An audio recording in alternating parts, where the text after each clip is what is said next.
This is Democracy Now! I'm Amy Goodman with Juan Gonzalez. As we continue to look back at the legacy of former President George H.W. Bush and the 1989 U.S. invasion of Panama, I'd like to go back to the 1992 award-winning documentary, The Panama Deception. In this clip, community leader Rafael Olivardia and investigative journalist Robert Knight talk about U.S. military atrocities in Panama.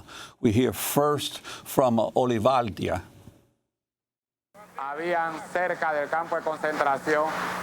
There were many Panamanian troops at the Balboa concentration camp. They didn't seem to know what was going on. They were sitting on the grass with their arms and feet tied with plastic bands. I, along with many other people from El Chorrillo, witnessed their execution right in front of us. 8 of the soldiers at the entrance were executed by U.S. troops. A Spanish news photographer who, in the early moments, was able to get a picture of bodies lined up in the morgue, was subsequently shot under very strange circumstances. There was not a conflict, but according to the reports of colleagues, an American soldier just took aim and shot him down. What happened in Panama is a hidden horror. Many of the bodies were bulldozed into piles and immolated in the slums where they were collected.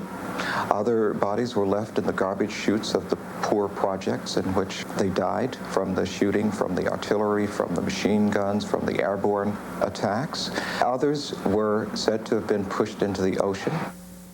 That was Robert Knight, a late reporter for WBAI, in the documentary, the Oscar-winning documentary, Panama Deception. Last month, the Inter-American Commission on Human Rights called on Washington to pay reparations to Panama over what was widely seen as an illegal invasion. We're joined now by international human rights attorney José Luis Morin, who's been working since 1990 to secure reparations for Panama. He's now a professor at John Jay College of Criminal Justice and chairperson of the Latin American and the Latin American Studies Department at John Jay, as well as Greg Grandin joining us from New York University. José Luis Morin, you get a job at the Center for Constitutional Rights in 1990.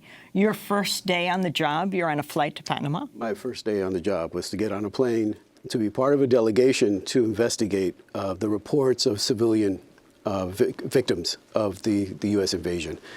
And this was a delegation of the National Lawyers Guild. I was there as part of, as an attorney for the Center for Constitutional Rights. And among the persons that joined us was attorney Hilma Camargo, who has continued to be the attorney for the victims after I left the Center for Constitutional Rights. It's taken almost 30 years for a judgment on what happened in Panama to come out from an international body. Can you talk about why it took so long to be able to get this? Well, when you're going against the most powerful country in the world, there's going to be pushback, and clearly the United States, for every stage of this case, attempted to claim that the Inter-American Commission didn't have the competency, that we had not exhausted all remedies as required under international law and the procedures of the Commission, and so at every stage, the United States was, and it continues to deny its responsibility. Talk about the community, the neighborhood that was hit the hardest. We're talking a bomb every few minutes, massive bombing of Chorrillos. So El Chorrillo is a poor neighborhood located in Panama City, and it is also the site of the Comandancia, the headquarters of the military. What the United States claimed is that it was doing a surgical strike, but it became very obvious that a whole neighborhood was put up in flames and was being destroyed in the invasion. And that meant that civilians were being targeted indiscriminately. And that's what's important about the Commission's findings, is that they did find civilians having been targeted indiscriminately, and that the United States was not taking the precautions necessary. It was acting in a very reckless and an arbitrary way in how it was trying to meet its military objectives. And under international law, that's prohibited. And Panama also became the place where the United States tested some of its newest weaponry. Listen, the B-1, the stealth bomber, was first used in combat in Panama as well. That's correct. And so that also struck fear in the population because there was all this unusual weaponry that was being used. It was also the first time that the Humvee was being used as well, which replaced the military Jeep. There was all sorts of ways in which the population was being intimidated as part of this process. And because so many of these neighborhoods were the poorest, were the places where, Black and brown Panamanians lived, they could be ignored and they could be marginalized. Let's go back to the Oscar-winning documentary, The Panama Deception.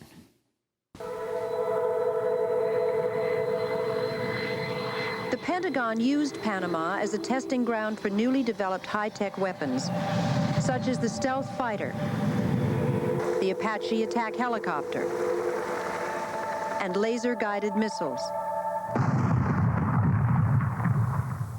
There are also reports that can't be explained, indicating the use of experimental and unknown weaponry.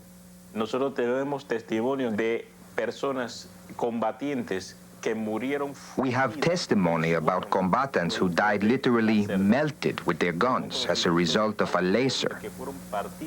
We know of automobiles that were cut in half by these lasers, of atrocities committed by weapons that fire poison darts which produce massive bleeding.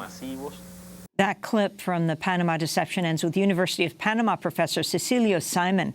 Jose Luis Marin, tell us who Jose Isabel Salas Galindo is, the named person in the So Salas suit. is the lead petitioner in this case. We had a total of 272 cases that were filed with the commission.